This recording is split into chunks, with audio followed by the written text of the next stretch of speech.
That's what real life.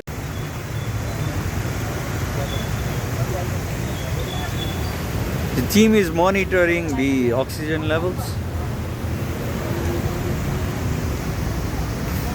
It's rising. Maintenance done.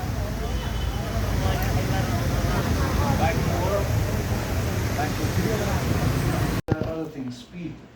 For speed for every steps, like perimeters, infill and everything. Better not to tune it if you are novice or like You can do auto. Yeah, this is the automatic one. Like you don't have to do anything. It's simple. There's nothing, no speed menu. If you want to tweak it, you can do it. For example, for like infill मा कति राख्ने, top मा कति राख्ने, bottom मा कति राख्ने, top एकदम high quality चाहिन्छ भने we can decrease the speed of it. So if you want like okay, infill does not matter. Like here also you can see the speed. Infill speed 200 meters per second. It's so much higher. So yeah, those are the things that you can edit in export mode. But yeah, in normal, like if you're just starting, you can just play with this other things. Infill, type of infill, skirt, trim, support material, that's that. So you were saying, but finally what you do is you have a platter where you keep it, and let us see, you want to arrange it right, so this way you can make it small, this make small, maybe scale down up to 50, maybe 25, smaller, just to see size now, it prints in 7 minutes.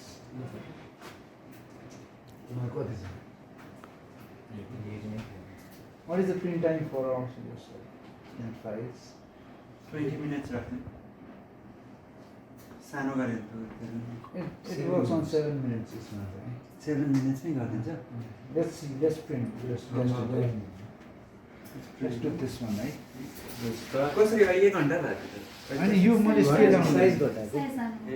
Mini त्यो moving part छ नि कस्तो किताब हाल्थ्यो अब यो युकिलेली राख्ने होइन युकिलेलीमा नि हुँदैन यो किताब पनि प्रिन्ट गर्नुपर्छ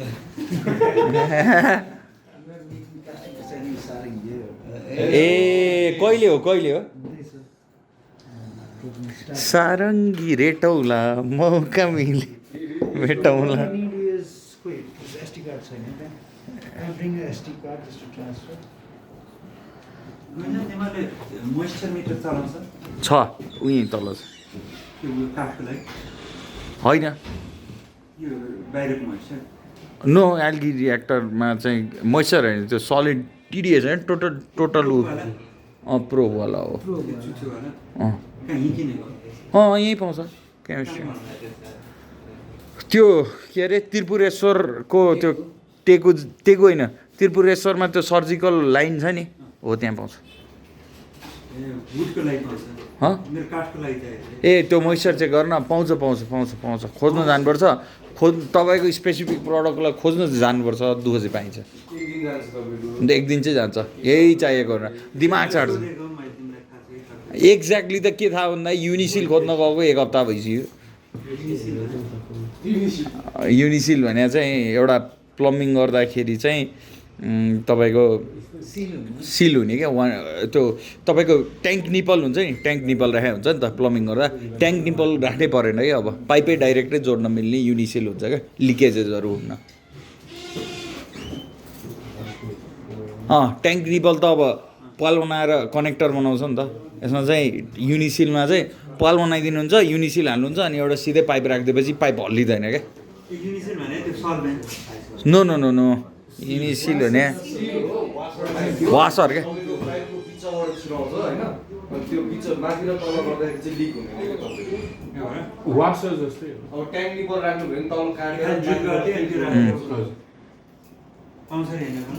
कहाँ इन्डियाबाट ल्याउनु भन्छ पाएन इन्डियाबाट ल्याउनु पऱ्यो ल यही हो अब 3D प्रिन्ट भएपछि चाहिँ हामी एउटा देखाइदिन्छौँ Maintenance day and the dog is having a nice sleep. सबैजनालाई स्वागत छ। अघि बायोग्यासको कुरा गरिरहेको थिएँ। बायोग्यासको हामीले टङ्की चाहिँ लिएर आइसकेका छौँ होइन। एउटा र दुईवटा टङ्की छ अप्सनमा। एउटा टङ्कीको अर्कै पर्पज छ पछि बनाइसकेको तर बेसिकली यो टङ्की अलिक खाली छ है। डजन्ट म्याटर कुन टङ्की छ म भन्दैछु। हामीले अहिले गर्न खोजिरहेको चाहिँ के हो भने चाहिँ यो ओपन सोर्स डिजाइन हो। यसमा हामीले थप्न खोजेको भनेको चाहिँ खालि बायोग्यास एनालाइजर एउटा अनि अर्को भनेको फिल्टर डिजाइन। त्यो चाहिँ अलिकति हामीले लो कस्ट फिल्टर बनाउन खोजिरहेको छौँ। त्यो भयो भने चाहिँ घरको फोहोर चाहिँ आफै नै घरमा नै गर्न मिल्छ, घरमै म्यानेज हुन्छ। घरमै म्यानेज हुन्छ। सो अहिले यो टङ्की चाहिँ 16 स्क्वायर फिटको छ। तपाईँ कालो सर्कुलर कालो टङ्की पनि गर्न मिल्छ है, इन्टायरली पोसिबल होइन।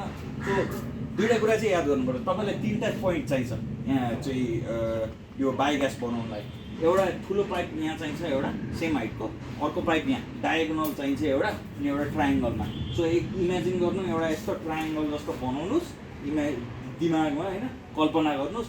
एउटा यहाँ पोइन्ट राख्नुहोस्, एउटा यहाँ पोइन्ट राख्नु, एउटा उहाँ पोइन्ट राख्नु। अनि कुनै पनि टङ्कीमा गोलो छ भने पनि ट्रायङ्गल बनाए पनि हुन्छ। बिचको चाहिँ खुल्लै राख्नु होला। म किन खुल्ला राख्ने भन्छु म।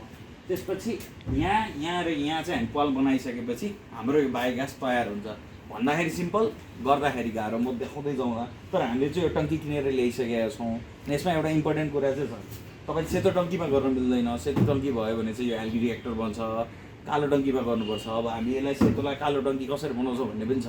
अनि हामी यो टङ्की किन राखिरहेका छौँ भन्दाखेरि हामीले जुन ओपन सोर्स डिजाइन हेरेको थियौँ त्यो के अरे सोलर सिटिज भन्ने एउटा कम्पनीको लिङ्क सायद भयो भने म हालिदिउँ, याद भएन भने आफै खोज्नु होला। गुगल गर्न धेरै गाह्रो चाहिँ हुँदैन। सो त्यसमा चाहिँ के भनेको छ नि उनीहरूले कालो कलर चाहिँ चाहिन्छ किनकि लाइट पास हुनुभयो होइन। अनि त्यस कारणले गर्दाखेरि चाहिँ यसलाई हामी कालो स्प्रे गर्छौँ। अनि कालो स्प्रे गर्न पनि धेरै नै इजी छ। यो नट बोल्ट खोलिसकेपछि यो ट्याङ्की बाहिर निकाल्ने अनि ट्याङ्कीको वरिपरि कालो स्प्रे लगाएपछि यो कालो पेन्ट हुन्छ। अनि त्यसपछि बल्ल हामी यसमा काम गर्छौँ। अनि मेन कुरा तपाईँको कुनै पनि टङ्की छ अथवा तपाईँले टङ्की ल्याउनु भएको छ केही ल्याउनु भएको छ भने मेन टङ्कीको जुन क्याप छ नि त्यसमा चाहिँ कहिले पनि केही नगर्नु होला। किनकि यो क्याप भनेको चाहिँ तपाईँलाई चाहिँ कहिले फोहोर सफा गर्नु पऱ्यो, पम्पिङ गर्नु पऱ्यो, यताउता गर्नु पऱ्यो भने यो क्यापमा तपाईँले केही कन्स्ट्रक्सन भइसक्नु भएको छ भने, पाल पारिसक्नु भएको छ, केही गरिसक्नु भएको छ भने यो क्यापमा चाहिँ तपाईँले फेरि अरू काम गर्नको लागि तपाईँलाई अलिक अप्ठ्यारो हुन्छ। सिलिकन लगाएर तपाईँले अड्काउन पनि सक्नुहुन्छ। त्यो अर्को कुरा हो। अनि यो टङ्की नै हामीले किन ल्याइरहेको छौँ भन्दाखेरि चाहिँ यो टङ्की कस्ट इफेक्टिभ एक किसिमले होला नहोला त्यो आफ्नो ठाउँमा छ। तर यसमा चाहिँ ठ्याक्कै त्यो स्ट्यान्डर्ड डिजाइनमा पाउँछ किनकि फलाम पनि पाइन्छ। त्यसले गर्दाखेरि अलिक स्टडी छ।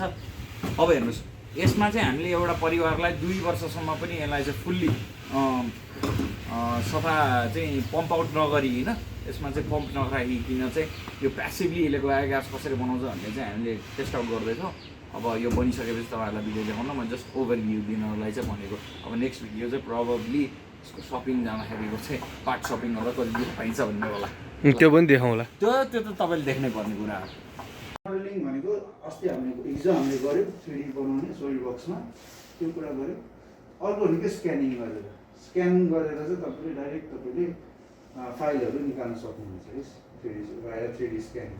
हेमसेल छ यहाँ 3D स्क्यानिङ छ तर त्यस्तो क्वालिटी एकदम महँगो पर्छ। डिटेल 3D स्क्यानिङ छ।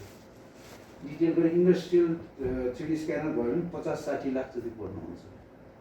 त्यो चाहिँ अझ मिडियम उसको ग्रेडको होइन, अझ हायर गर्ने हो भने त लाखौँ पर्छ धेरै। यहाँको भएको चाहिँ हामीसँग भएको चाहिँ स्क्यान गर्छ तर एकदम डिटेल आउँदैन, कलर एन्ड तपाईँको सेप चाहिँ निकाल्छ। अब यस्तो स्क्यान गर्नु पऱ्यो भने सजिलै हुन्छ होइन। बट लाइक फेस स्क्यान गर्नु पऱ्यो भने अलिकति यो कर्नर हुन्छ नि त्यो डेप्थ नलिने अलिअलि प्रब्लमहरू हुन्छ। त्यही नै तर त्यसलाई लिएर अनि फेरि 3D मोडलिङमा गएर ट्रिक गर्न मिल्छ। हजुर मिल्छ। 3D मोडलिङ भन्दाखेरि यसबाट जुन जेनेरेट फाइल हुन्छ नि एउटा फाइल हुन्छ होइन, त्यो अहिले पछि कुरा गर्छु म, त्यसमा आउँछ फेरि। त्यो फाइललाई चाहिँ एडिट गर्नलाई चाहिँ आइदर ब्लेन्डर ओर मेसलाई एडिट गर्ने चाहिँ हुन्छ कि यसमा मेस फाइल निकाल्छ यो 3D स्क्यानिङ गरेर चाहिँ। यो जुन हामीले अहिले चलाइरहेको छौँ त्यो चाहिँ एडिटेबल फर्मेट हो। यो सोलिड बक्समा त्यो चाहिँ एडिटेबल फर्मेट होइन, यो चाहिँ मेस फाइल भनौँ न, ट्रायङ्गुलर फाइल पोइन्ट डेटाहरू हुन्छ है। सो त्यसबाट फाइनल्ली हामी डिजिटल मोडल बनाउँछौँ। अनि डिजिटल मोडलबाट चाहिँ आइदर 3D प्रिन्ट गर्छौँ अर मसिनिङ गर्छौँ। सो टप वान इज सब्ट्र्याक्टिभ अनि लोवर वान इज एडिटिभ है। सो त्योभन्दा अगाडि चाहिँ के गर्छ क्याम सफ्टवेयरमा चाहिँ के गर्छ भन्दाखेरि त्यो मसिनले चाहिँ त्यो डेटालाई चाहिँ अलिक बुझाउने मसिनले बुझाउने एउटा ल्याङ्ग्वेज निकाल्छ त्यो चाहिँ क्याम हो है 3D प्रिन्टिङको लागि के अरे यो स्लाइसिङ सफ्टवेयरहरू हुन्छ त्यो चाहिँ हामीले सेकेन्ड फेज अफ यो आजको दिनमा गर्छौँ सिएनसी मसिनको लागि चाहिँ क्याम सफ्टवेयरहरू हुन्छ त्यहाँ चाहिँ अहिले फोकस गरिन किनकि हाम्रो अहिले 3D प्रिन्टिङको क्लास छ है सो सब्ट्र्याक्टिभ र एडिटिभको कुरा गर्दाखेरि अहिलेसम्म मोस्टली भएको चाहिँ सब्ट्र्याक्टिभ अब हामी अहिले गोमती हार्डवेयर्स भन्नेमा आएको छौँ यो टेकुमा छ प्रोसेस त्यहाँ छ सपिङ गर्दैछौँ होइन अब पार्ट्स लिस्ट प्रसेससँग छ अनि म चाहिँ अनि त्यो पार्ट्स लिस्ट हेरेर कुन पार्ट कहाँ राख्छ भन्ने छ अच्छा हामी प्लास्टिक पार्ट्सहरू हेर्दैछौँ अनि प्लास्टिक अलिकति इजियर छ बायोग्यासमा चाहिँ जुन हाइड्रोजन सल्फाइड ग्यास हुन्छ त्यो ग्यासलाई चाहिँ अलिकति खाँदैन नि त मेटल मात्र खान्छ त्यही भएर हामीहरू यहाँ बुझ्नलाई आइरहेको छौँ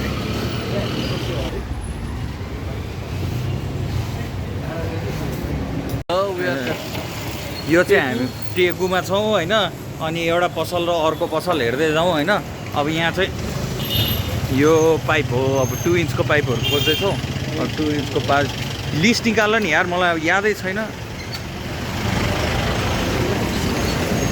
2 इन्चको पिभिसी पाइप छ खोज्दै बस्दै